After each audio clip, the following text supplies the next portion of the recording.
Please, we can begin. You can introduce yourself, a bit about your background, the institution you're joining us from. Yeah, sure thing. Cool. Thanks, Ian. So I'm coming from a background working in healthcare before working in higher ed, and so working still in IT sort of discipline in healthcare. But before that, I also have a background in human performance. So I have a desire to help people achieve kind of the best that they can. So feedback tool like this is really interesting to me. Right now, I'm at the University of Manitoba. So University of Manitoba is the university for all of the province of Manitoba in Canada, and we're located in Winnipeg, in the south end of Winnipeg is our primary campus, the Fort Garry campus. We do have a dedicated medical campus in downtown Winnipeg, and we have a couple other campuses. So we have a rural one that looks at agriculture, and then we have a downtown core campus that supports social work. And then we have some outreach programs in northern Manitoba. So dedicated to Manitoba. As far as kind of the scope and scale of that, we have about 30,000 FTE. And we do, we're medical doctorate programs, bachelor's, master's, that sort of thing. So full scope and scale and professional programs. Amazing. Nice to see a nice Canadian face here in Montreal. Maybe you just want to actually introduce yourself and the role you play at the University of Manitoba. Yeah, certainly. So at the University of Manitoba, Jonathan Kennedy, and I work for the Center for the Advancement of Teaching and Learning. So teaching and learning centers, I guess, would be the colloquial kind of term for that. We have about 60 staff on that center, and we report through to a vice provost and to the provost. So we're kind of solidly in the academic side of the house. I support a team of about 20 folks that look after the teaching and learning technology staff for the university. So we do the procurement and then the operational run of the technology and the continuous improvement of that. And that includes Course evaluation. Course evaluation, yeah. Our favorite word here at Explorance. Yeah. So I do want to take a step back first then. Can you just talk about maybe the process before Explorance? If you're using a different course evaluation software or a different feedback process, what was kind of the scope looking like before that? Yeah, I've tried to block it out. It was a bit traumatic. It was reliable for the 200 years it ran for. Being a bit facetious there, but it ran for a lot of years. So I think the software was developed in COBOL or something as the programming language. It ran on an old Unix server, and it was paper-based. So one of those classic systems with paper going out to students, and those all getting scanned. Then the data was crunched and sent off to an external printer. So outside of the university, they would send out the floppy disks in the past, and then the CD-ROMs with the data, and it would get printed out. And 2 copies of all these tens of thousands of pages would be made. One set would go back to the faculties. The dean would review it, and department head, and then down to the instructor the paper would get passed. And the other copy went to the library. And they'd be stored in big bankers boxes in the library so students could go and look at the past reports. Oh, really? Talk about closing the feedback loop. Right, yeah. How many students ever went and checked out those reports? I couldn't say. Probably not very many. Fair enough. So. And when you were looking to transition from that paper-based model, obviously paper was probably one of the main concerns, but what were kind of the drivers that you were looking for when you're looking for a new kind of course evaluation process? So we weren't specifically looking for a new tool to affect course evaluation. We were looking at the whole picture of course evaluation. So the questions, and in fact, that's what we refer to as the tool, is the question set that we use for our course evaluation is the tool. And then this is the technology that we use to implement it. So we're moving from that paper technology to a digital one. Part of that was to get better visibility into responses, both by instructors and more timely access to the results. It used to take quite a long time with the paper process. So I think timeliness was a big part of it. Adaptability, as we found needs to change the questions. It was onerous with the paper process, and we wanted to enhance our ability to optimize those questions and get responses that were valuable. And then really just making sure that we're moving forward with our goal of kind of ease of access, digitalization, accessibility. As great as pencil on paper technology is, and don't get me wrong, it has great use cases, it has some barriers as well for accessibility. So we were looking to digitize for those various reasons. For sure.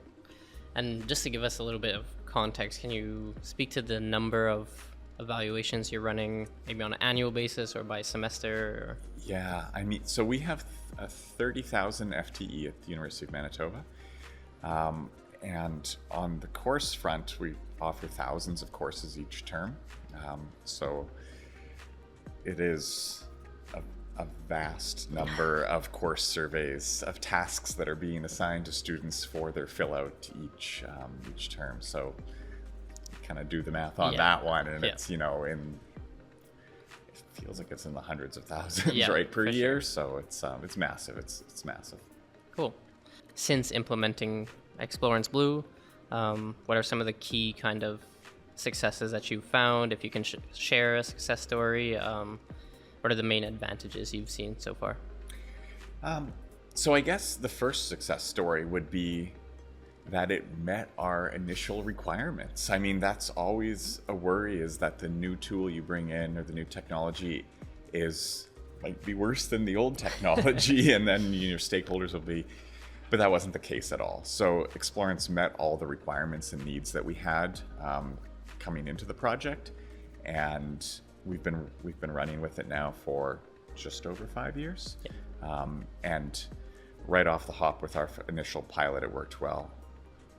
It's 2025 now, so roll back 5 years. I mean, we were having another urgent need to move to digital at that time, right? So it really made it possible for us to continue collecting data when we had students away from the campus.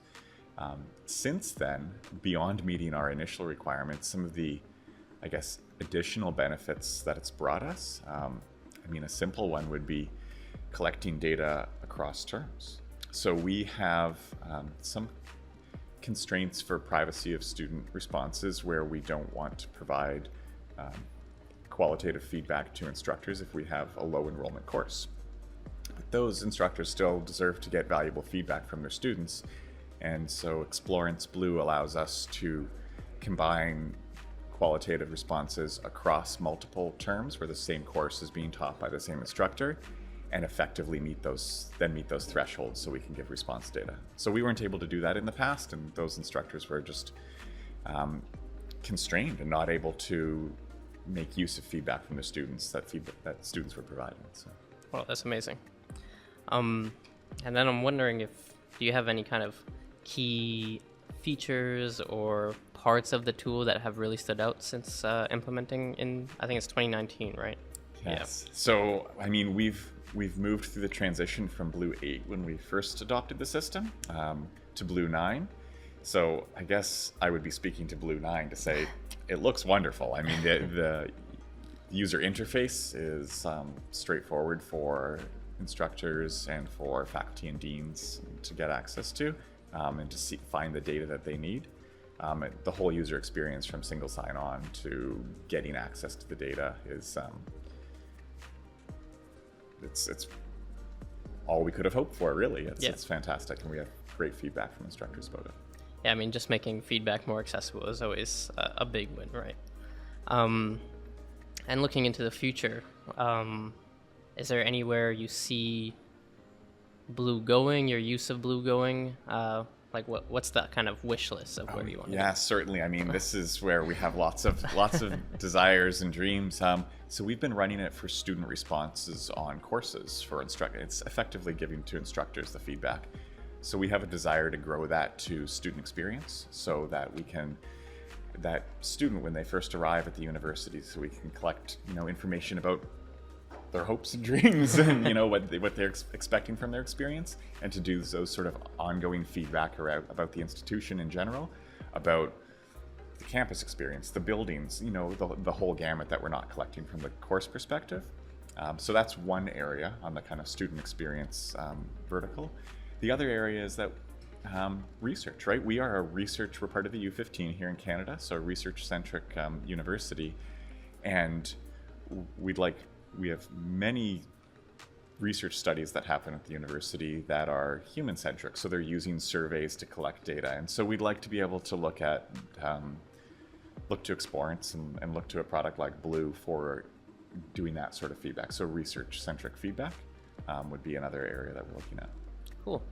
And that kind of, the first bucket you were mentioning there, it's kind of like a student journey kind of idea where you're looking at the onboarding or even pre-arrival or whatever it is. Have you mapped out that journey yet and kind of pinpointed the kind of moments that you want to collect feedback at? Well, that's it. So we have user experience folks that have looked at the student journey through the university from pre-registration through to onboarding and when they first attend the university or those sort of sessions. And we have great programming through our student experience office and student affairs that gets students to campus and checking it out and exploring it to see if they're comfortable. But really the only feedback we get is, did they register? Are they now a U of M student? But we don't know why they made those choices and what motivated them, and what we could have done for the students that didn't select our institution to help motivate them. So great opportunities along that. Yeah, for sure. I think as much feedback as you get even pre-arrival of them coming to the university, there's so much to work with from there, and you can really dig into kind of what they expect and then how you can meet those expectations. And we offer a vast array of services to students once they're onboarded and at the university, and not just through like libraries and IT sort of stuff, but a lot of student support services. So getting feedback on how those run would be important for us and valuable as well.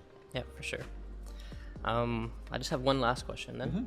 And it's about Explorance World. So just tell me, I know you've been here before, so your past experiences and then what you're looking to get out of it this year. So past experiences have all been fantastic. This is my third year coming to Explorance World. I would say the most valuable piece about it is getting insight into how other institutions have used it in, maybe I would say non-standard, but really standard being as our use case, trying to see other use cases. And that's what I'm coming here with this year about excitement about Explorance World. I have an inkling of what some of those are now, having attended in the past, and now we're in a position to, implement on some of those. So I'm excited to speak to not only other, administrators and system owners from other institutions, but access to Explorance staff about how they've run these projects in the past and the ways the tool can work. And I think it's also interesting that since we're kind of combining, I guess, the two audiences that Explorance serves, being an enterprise kind of human resources function, and we've always mentioned, like, how come they're not using Blue for staff engagement or whatever at the institution? So I think it opens another door, right? Absolutely. Awesome. Thank you very much for your time. All right. Pleasure. Likewise.